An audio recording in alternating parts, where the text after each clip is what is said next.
तबाही का प्रकोप झेलती मां नर्मदा, प्रदूषण के जहर से जूझती नर्मदा, जीवनदायिनी नर्मदा पर संकट।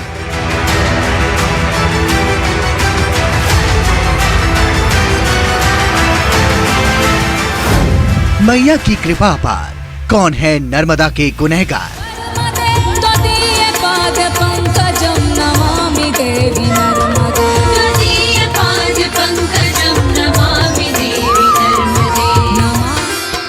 नर्मदा नदी का नाम आते ही जहन में एक ही ख्याल आता है, अविरल नदी जो लाखों लोगों को जीवन प्रदान करती है।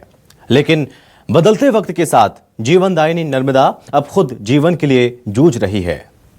नर्मदा के अस्तित्व पर मंडराने वाले इस संकट के लिए आखिर वो कौन से मूल कारण हैं, हम इस कड़ी में जानेंगे आज। हिंदुओं के पौराणिक मान्यताओं के अनुसार जब भगवान शिव मैकल पर्वत पर तपस्या कर रहे थे, तभी उन्हें पसीना आया, जिससे पूरी घाटी जलमग्न हो गई। उस जल से एक देवी प्रकट हुई, जो दुनिया में जीवनदायिनी नर्मदा के नाम से प्रचलित हुई। नर्मदा नदी का स्रोत मध्य प्रदेश का अमरकंटक है। यहीं से निकलकर नर्मदा विंध्य और सतपुड़ा पर्वत की घाटी से होते हुए 1300 किलोमीटर तक प्रवाहित होती है। इसके बाद यह अविरल नदी गुजरात के खंबात खाड़ी में समा जाती है। नर्मदा विपरीत दिशा में बहने के लिए जानी जाती है। नर्मदा पूर्व से पश्चिम की दिशा में बहती है। नर्मदा भारत की 5वीं सबसे बड़ी नदी है। यह नदी मध्य प्रदेश के 16 जिलों से होकर गुजरती है। इसकी लंबाई 1312 किलोमीटर है, जबकि 41 सहायक नदियां हैं। नर्मदा भारत के विकास की अविरल गाथा लंबे समय से गुनगुनाती आ रही है, लेकिन मनुष्यों की बेतरतीब दखलंदाजी और अव्यवस्थाओं का मकड़जाल उस विकास की दिशा को विनाश की तरफ परिवर्तित कर रहा है।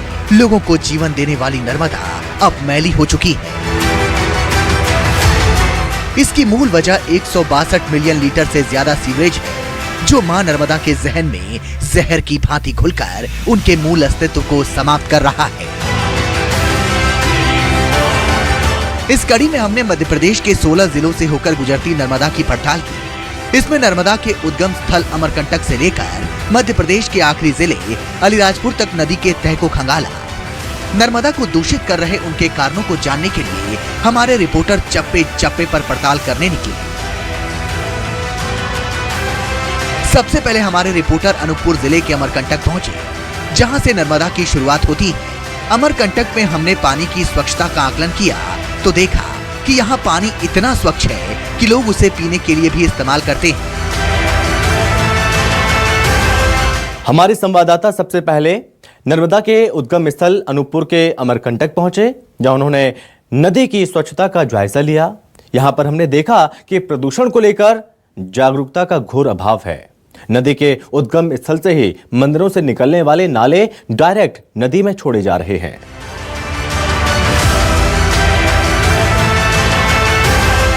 नर्मदा में प्रदूषण की शुरुआत अमरकंटक से ही शुरू हो जाती है। यहाँ मंदिरों से ही गटर को बिना ट्रीटमेंट के नदियों में सीधे छोड़ा जाता है।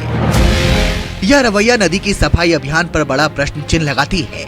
यहाँ लोगों को साबुन शैम्पू इस्तेमाल करने से भी मना किया गया, जिससे प्रदूषण में कुछ हद तक कमी आई। पूरी जिले के पवित्र नगरी अमरकंटक में जहां मैया नर्मदा जी का उद्गम स्थल है, देख सकते हैं कि मैया सामने विराजमान है और जहां से मैया जी का उद्गम स्थल है। आइए हमारे पास बात करने की बहुत जल की बात करेंगे तो साफ सफाई रहता है, लोग चरणामृत की तरफ उसका उपयोग करते हैं। जल की बात करेंगे, जल पीने योग्य है। हाँ, नर्मदा जल है तो गंदा तो कह ही नहीं सकते, क्योंकि माँ है, तो इसी जल को लोग ग्रहण करते हैं, पूजा के लिए ले जाते हैं। वो उसको क्या किया जा सकता है। हाँ, लेकिन इतना कह सकते हैं कि यहाँ जब से स्नान बंद हुआ है तो ये पीने योग्य जल है। लेकिन बाहर तो इससे भी ज़्यादा दुर्दशा है ना, क्योंकि नर्मदा मंदिर के चारों तरफ से जो गटर बह करके नर्मदा जी में जाता है, और उसका जो वाटर पोल्यूशन है उसको मैं कह नहीं सकता, क्योंकि माई है। तो अब आप उसको खुद समझ सकते हैं और लोगों को। नर्मदा जो अमरकंटक से निकलते हुए पहले पड़ाव डिंडौरी में पहुंचती है। डिंडौरी में पहुंचने पर नर्मदा पर 7 नालों का सीधा असर देखने को मिलता है।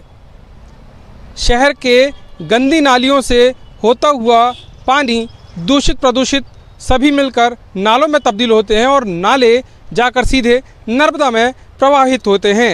अमरकंटक से निकलकर पहला पड़ाव डिंडोरी और दूसरा पड़ाव मंडला पहुंचती हैं, जहां पर मंडला पर 16 नाले मां नर्मदा पर समाहित होते हैं। आज की स्थिति में यह पानी आचमन करने लायक भी नहीं रह गया है। कुटी घाट में जहां पर नाला सीधे सीधे देख रहे हैं, आप देख रहे हैं कि सीधे नाला का पानी नर्मदा मैया में समाहित हो रहा है और इन घाटों की स्थिति में आप देखेंगे कितनी गंदगी पड़ी हुई है, गंदगी का अंबार है।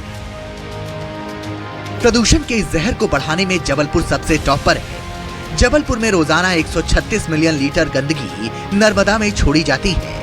हमारे रिपोर्टर ने सफाई अभियान को मैला कर रहे उस तस्वीर को उजागर किया जिसने नर्मदा को दूषित करने में कोई कोर कसर नहीं छोड़ी।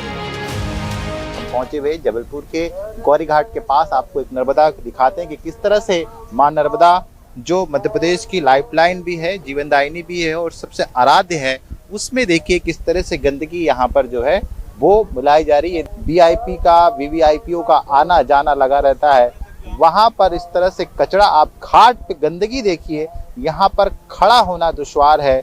आलम यह है कि ये कचरा बदबू मारने लगा है। पूरा घाट आप यहाँ से वहां तक देख लीजिए, स्थिति आपको दयनीय नजर आएगी। ये है मध्य प्रदेश की लाइफलाइन नर्मदा नदी। प्रतिदिन इसमें कई हजारों लीटर गंदा पानी, नाले नाली का पानी जो है वो यहाँ पर बहकर आता है। आप देख सकते हैं ये जो नाला बना हुआ है ये नर्मदापुरम का नाला है और ये जो नर्मदापुरम में करीब 30,000 जो घर हैं और जो घरों में से जो गंदा पानी निकलता है वो इस नाले के सहारे आकर मां नर्मदा के पानी में मिलकर उस पानी को प्रदूषित कर रहा है। इसी के साथ रासायनिक प्रक्रियाओं से नदी के पानी में कोलाइट और कार्बन डाइऑक्साइड का स्तर बढ़ने से मां नर्मदा का जल जो है वो पीने योग्य नहीं बचा है। मध्य प्रदेश की सरकार वाटर ट्रीटमेंट प्लांट जो रसूलिया में बनना है उसका निर्माण भी किया जा रहा है, लेकिन उसका जो निर्माण जो जिस गति से हो रहा है वो कछुओं की चाल के समान दिखाई दे रहा है। अमरकंटक से होती हुई मंडला, जबलपुर से होशंगाबाद, नर्मदापुरम के बाद में हरदा हंडिया होती है और ओंकारेश्वर में आती है।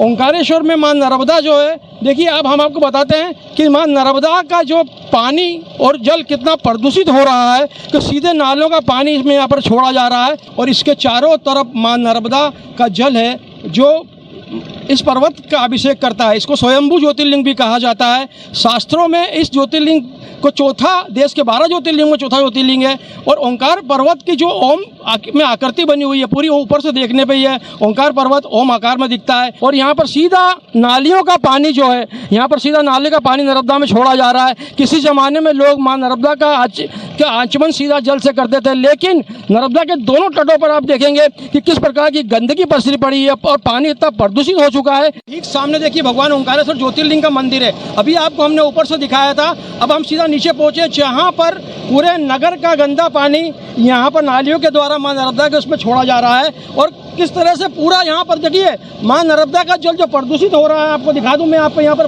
पूरा किस तरह से पूरा ये मतलब मान के चलिए कि सीधा डायरेक्ट नर्मदा का पानी आ रहा है और यहाँ पर देखने में ये आ रहा है कि ये पानी का कलर देखिए जो आ रहा है ना, इसमें किस तरह का सफ़ेदपन जो निकल के दिख रहा है, इससे साफ में होता है कि ये कितना प्रदूषित कर रहा है। और ठीक भगवान ओंकारेश्वर ज्योतिर्लिंग मंदिर सामने है और इसमें इतना प्रदूषित पानी है कि यहाँ पर पानी बदबू मार रहा है। हमारा यहाँ पर खड़ा रहना बहुत मुश्किल हो रहा है। गोमुख घाट, जहाँ पर लोग स्नान करके मां नर्मदा की परिक्रमा उठाते हैं और यहीं से जल भरकर पूरी 2800 किलोमीटर की नर्मदा परिक्रमा पैदल यात्रा करते हैं। पर देखिए यहाँ पर क्या दुर्दशा है, मां नर्मदा का जल सीधा जो नगर से आ रहा है, पूरा गांव का गंदा पानी मिल रहा है। तो यहाँ पर लोगों ने आस्था के नाम पर देखिए कितनी यहाँ पर अपने वस्त्र त्याग दिए, बेल पत्र फूल यहाँ पर सड़ के बदबू मार रहा है। कई दिनों से यहाँ पर ये गंदगी पड़ी हुई है, लेकिन यहाँ पर कोई भी जवाबदार व्यक्ति यहाँ पर निकालने की कोशिश नहीं कर रहा है। इस वक्त हम मौजूद है बड़वानी जिले के राजघाट पे, जहाँ पर मैं आपको बताना चाहूँगा कि ये जो मेरे पीछे एक नाला है और इसी से जो शहर का जो मुख्य शहर है बड़वानी, यहाँ का जो ड्रेनेज बोल सकते हैं या गंदा पानी है वो नर्मदा में मिल रहा है, जिसके कारण नर्मदा का जो पानी है ना कि सिर्फ दूषित हो रहा है बल्कि जहरीला भी हो रहा है। हमारे रिपोर्टर मध्य प्रदेश के सभी जिलों से गुजर रही नर्मदा के चप्पे चप्पे पर पड़ताल करते हुए आखिरी जिले अलीराजपुर के ककराना गांव पहुंचे। यहां हमने देखा कि नदी काफी दूषित हो चुकी है, लेकिन अलीराजपुर के जंगल नदी की गंदगी को साफ करने में अहम भूमिका निभा रहे हैं। फिर भी पानी इतना दूषित हो चुका है कि इसे प्रयोग में नहीं लाया जा सकता।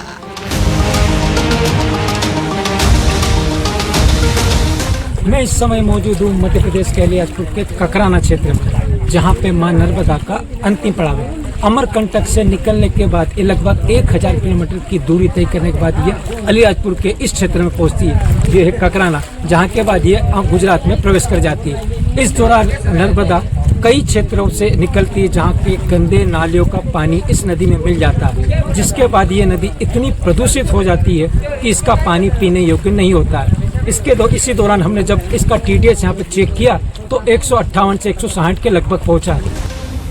बात करें मां नर्मदा की साफ सफाई के लिए तमाम अभियान और योजनाओं की, तो इसमें एक पहल वाटर ट्रीटमेंट प्लांट की भी दिखती है। लेकिन ऐसा लग रहा है कि यहाँ ट्रीटमेंट प्लांट केवल दिखावटी ढांचा बनकर रह गया। इसकी तादाद भी इतनी कम है कि यह गंदगी के पहाड़ के सामने एक राई की तरह है, जिसका प्रयास सार्थक साबित नहीं हो रहा। यूं तो नदियों की सफाई पर हर साल अरबों रुपए खर्च होते हैं, लेकिन वह पैसे जाते कहां हैं, उसका जमीन पर असर क्यों नहीं दिखता, यह चर्चा का केंद्र है। हमारे रिपोर्टर जबलपुर के सीवेज ट्रीटमेंट प्लांट का हाल जानने पहुंचे। सीवेज ट्रीटमेंट प्लांट का मौजूदा दौर में क्या हाल है, इसे भी समझ लीजिए।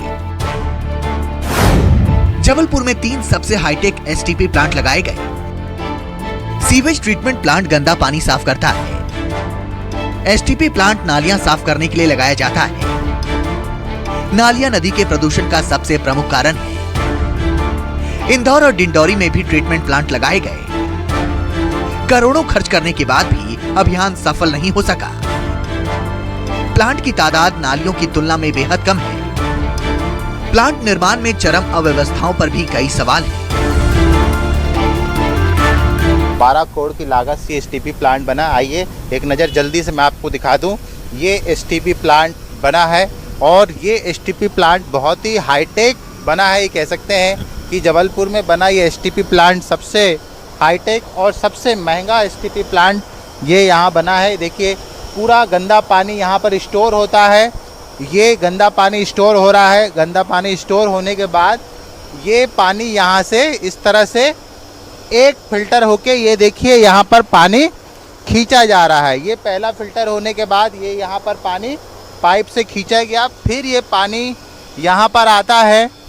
इसकी सेकंड प्रक्रिया है चल रही है। ये फिल्टर यहाँ पे किया जाता है पानी। और ये देखिए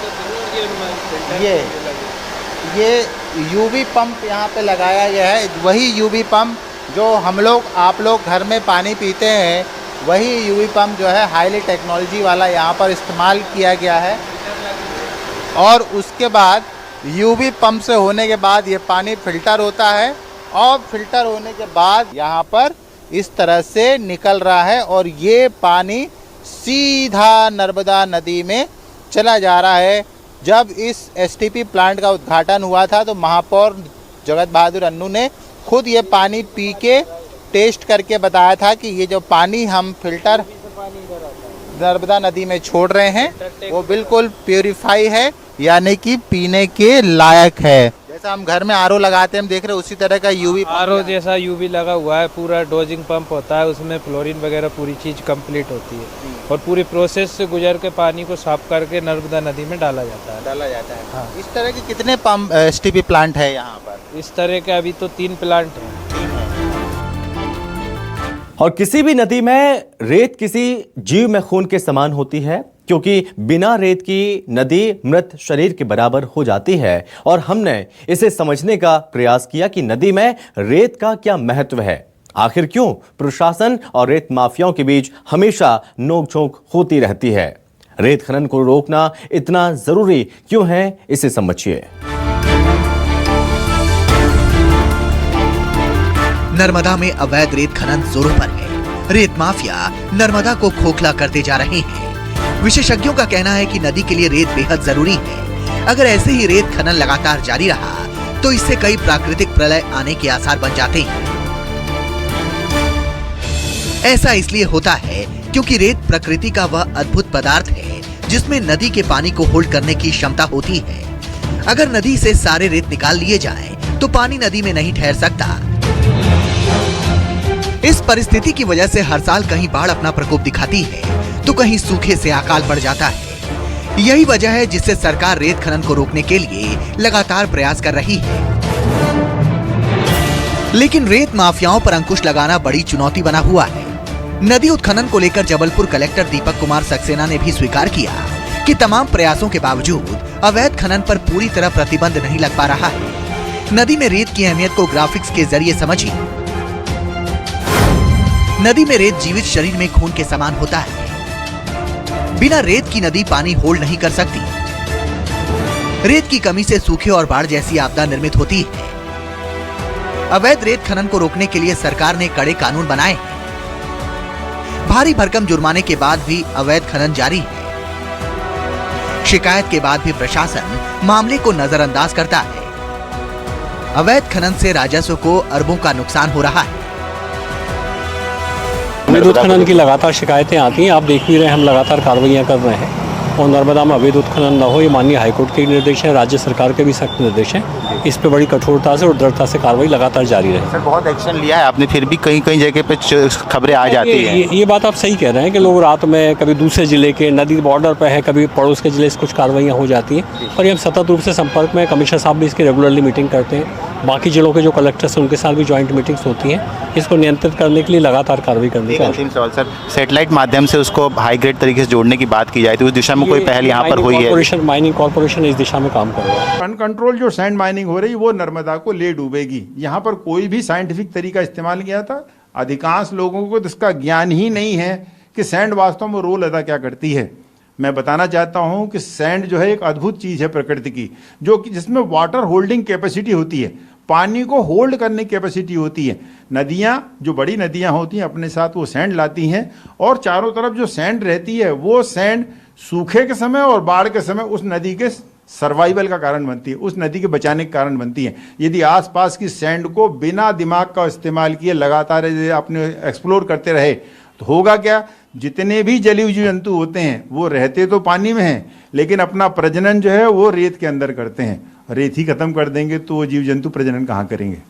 इसका मतलब है न केवल अब जलीय जीव जंतुओं के प्रजनन को खत्म कर रहे हैं, बल्कि उसका जो सॉकअप पार्ट है, जो सूखे और बाढ़ के समय पानी को रोकने का जो कार्य है वो नदी का खत्म हो जाता है। इसीलिए अब देखेंगे आप नर्मदा जैसी नदियों में भी थोड़ा सा पानी गिरता है, बहुत ज़्यादा बाढ़ आती है। अमेरिका की जो प्रतिष्ठित संस्था है वर्ल्ड रिसोर्स इंस्टीट्यूट, उसने कहा है कि विश्व में 6 वाटर बॉडीज ऐसी हैं जिनका आगे फ्यूचर जो है खतरे में है। बहुत अनफॉर्चुनेट है कि उन्होंने भारत की नर्मदा को भी इसी श्रेणी में लिया है जहां पर एक अलर्ट है। ये इस बात को निश्चित करता है अभी भी समय है, अलर्ट हो जाए सरकारें तो हम नर्मदा को बचा सकते हैं।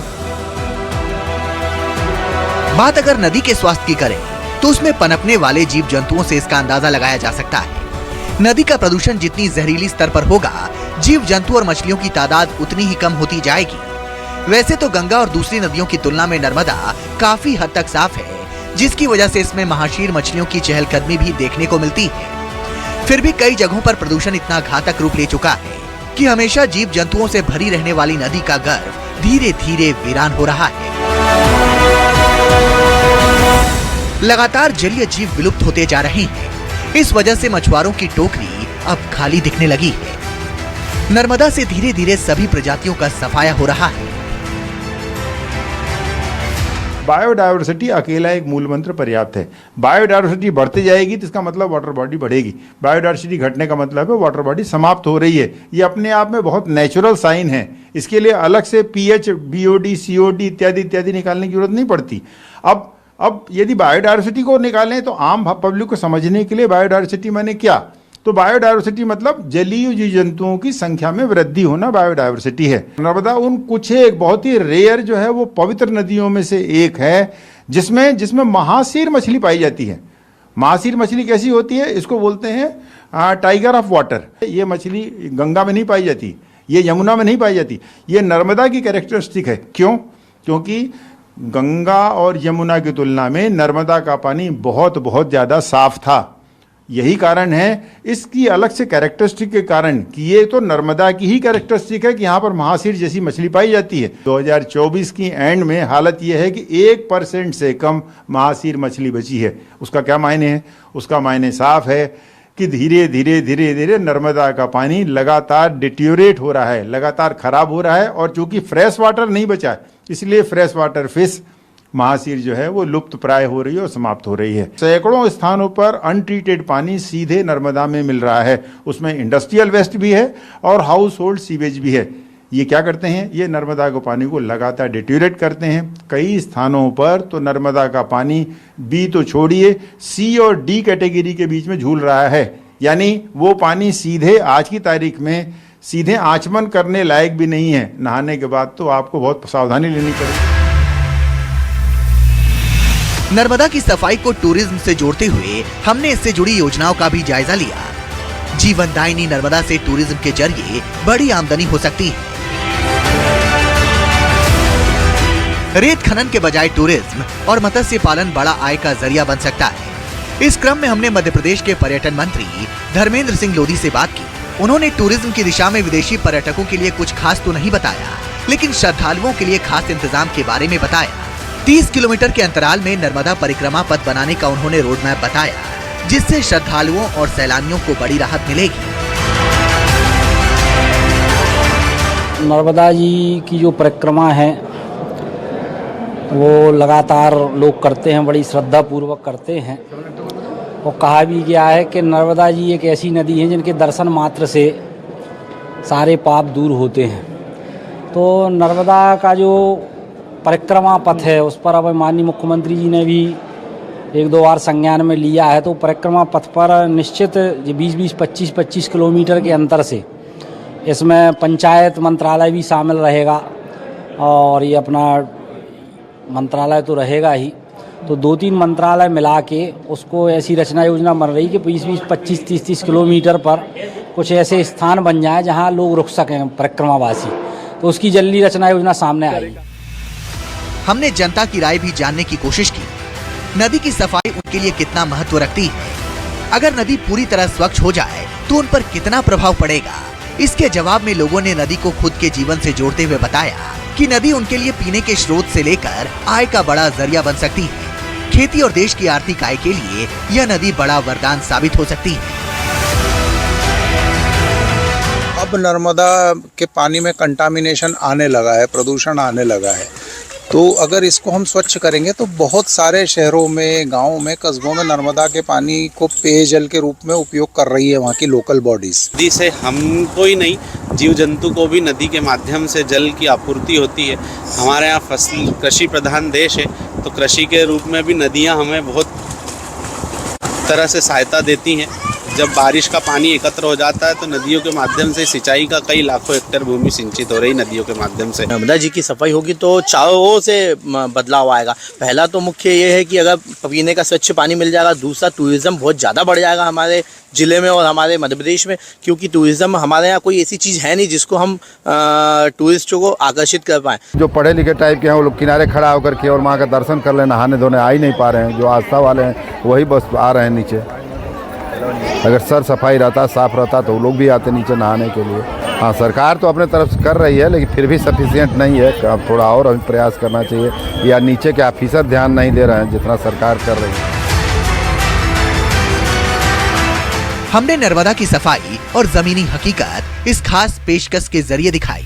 नर्मदा के सफाई अभियान को वास्तविक सफलता तभी मिलेगी जब जनता सरकार की योजनाओं के साथ कदम से कदम मिलाकर प्रदूषण रूपी अभिशाप को समाप्त करने में अपना सहयोग दे।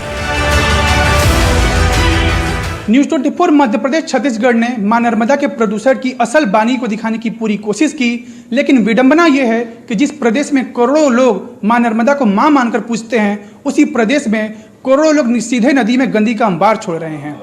इन हालातों को बदलने की जिम्मेदारी केवल सरकार की नहीं है, हमें और आपको भी सोचना होगा और हमें मिलकर नर्मदा को बचाना होगा, क्योंकि नर्मदा में अगर पवित्र जल है तभी हमारा सुनहरा कल है। न्यूज़ 24 मध्य प्रदेश छत्तीसगढ़ ने नर्मदा के गंभीर समस्या को समझने और समझाने की पूरी कोशिश की और इसके साथ समाधान ढूंढने का भी पूरा प्रयास किया। न्यूज़ 24 जनता से जुड़े मुद्दों को हमेशा से उठाता रहा है। Bureau report, news 24 Madhya Pradesh, Chhattisgarh.